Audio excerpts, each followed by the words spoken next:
Hello everyone and welcome. I've been using the iPhone 13 Pro Max, as my daily driver for the past 3 weeks or so. And I have to say I totally enjoy it. I like it very much and I think it's an absolutely fantastic iPhone. But just like every device out there, it's not perfect. And today we're going to discuss about 5 of the most annoying things about the iPhone 13 Pro Max. And before we get any further, if you enjoyed the video, find it funny, amusing, or informative in any way, consider giving it the thumbs up and subscribing to the channel. Now with this silly self-promotion out of the way, let's get started. The first thing we're going to cover is the display. Yes, the display is better than last year. It's brighter, has adaptive refresh rate that now goes all the way up to 120 Hz. Absolutely fantastic. But if you go through the spec sheet, it's missing a feature that is really commonplace in the Android space. Namely, the always-on display. As you can see here, my cheap and cheerful Pixel 4a 5G from last year has it, whereas the iPhone is completely missing this feature. And I have to say, I do kind of miss it on the iPhone. I can totally understand that Apple has some valid reasons behind this. First of all, probably the battery life would suffer a little bit, and the iPhone 13 Pro Max has a killer battery life. It's really impressive. Perhaps Apple didn't want to tamper with it too much. Also, screen burn-in is also a problem on all the displays when you're talking about always-on displays. But still, I'm kind of bummed that this feature didn't make the cut this year. Moving on to the second reason, let's talk about the iPhone and fashion. Because yes, Apple is a luxury brand, a fashionable brand that millions love. Yet for some reason, Apple hasn't found a way to make the iPhone work with a fashion accessory that's become pretty much the norm over the past couple of years. A face mask. The iPhone uses Face ID as its biometric identification method of choice, and it works brilliantly well. It's baked into iOS, allowing you to unlock the phone, log into various applications, even make payments via Apple Pay. It's all very simple, until you put this on. The second you put the mask on, the iPhone requires you to enter a 6-digit PIN every single time you want to open it, or log into anywhere, or do any sorts of payments. And this is incredibly annoying. I really wonder, maybe Apple could have implemented, I don't know, a secondary authentication method on the iPhone? Only if they had something like this. Oh, I know! How about Touch ID? You're gonna say that the Touch ID button has been dead for some time now. True, but Touch ID has made a comeback in the iPad range in the power button. Last year's iPad Air introduced it, and this year's iPad mini also benefits from it. So Apple had the choice to put Touch ID in the power button and didn't. But they did give us an alternative though. Let's give them credit where credit is due. There is a better alternative to using Touch ID. Well, when I mean better, I actually mean more expensive. You need an Apple Watch. That's the only way you can unlock your phone with a mask on if you're wearing an Apple Watch that's paired to it and is unlocked. Basically, for everyone familiar to the world of gaming, this is a pay-to-win feature.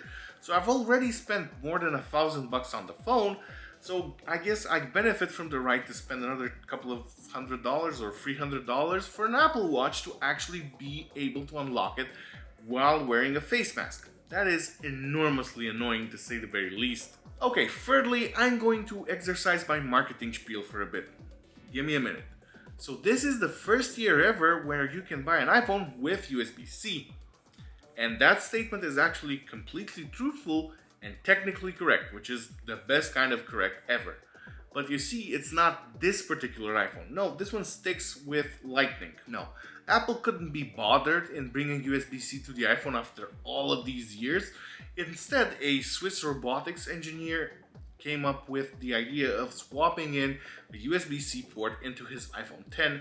The guy's name is Ken Pilonel, and yes, he built a prototype, yes, he published every bit of information on Git, and yes, he also sold the phone, I believe, at auction, where it sold for $86,000 or so. So yes, there is at least one iPhone with USB-C that you can actually buy, as long as you're willing to spend more than $86,000 on it. And here, honestly, Apple has no excuses in my eyes. They've actually been replacing Lightning across their entire lineup. Even the new iPad mini uses USB-C, last year's iPad Air uses USB-C, all the iPad Pros use USB-C. Basically, the only products left with Lightning are the entire iPhone range, the base iPad, and I believe the AirPods, and that's about it. It's way past time to replace Lightning with USB-C, and really Apple should have done it already. There's literally no excuse for still using what is generally an inferior port. The fourth issue has more to do with cameras, but also with marketing. No, don't worry, the cameras are absolutely fantastic, like they've always been in an iPhone, but I'm a little bit peeved at Apple for their great hype of cinematic mode. Remember their presentation of the iPhone and how enormously awesome cinematic mode was? Sure, it's probably better than portrait video on a bunch of Android phones, and yes, it has incredibly good stabilization, but for instance, this thing has two different settings for cinematic mode. On and off. That's it. A simple cheap camera like the Sony ZV-1 that I'm using now to film has like 800 million settings. So yes, cinematic mode isn't that enormously useful feature that Apple showcased. Yeah, it's cool to have, but I think it's a little bit gimmicky and doesn't make or break the device. At the end of the day, this is a niche feature that I wonder if really many users will actually end up using. Last but not least, let's talk about something that doesn't bother me per se, but I've heard mentioned a bunch of times and I felt compelled to include it in the video. The looks of the thing. The design of the iPhone 13 Pro Max is virtually identical to its predecessor, the 12 Pro Max. It's really difficult to tell them apart. Yeah, this thing has a slightly smaller notch, slightly bigger cameras, and is slightly thicker, but telling them apart really means you gotta know your iPhones. And this general look and feel has been around for quite a bit of time, if we're honest. It was introduced way back with the iPhone 10, and yes, the iPhone 10, the 10s, and the 11 all sported rounded corners instead of the more edgy look of the 12 and the 13 series. But at the end of the day, the general look and feel of the iPhone has been the exact same for the better part of 4 years now. And yes, I can understand here again why Apple is doing this.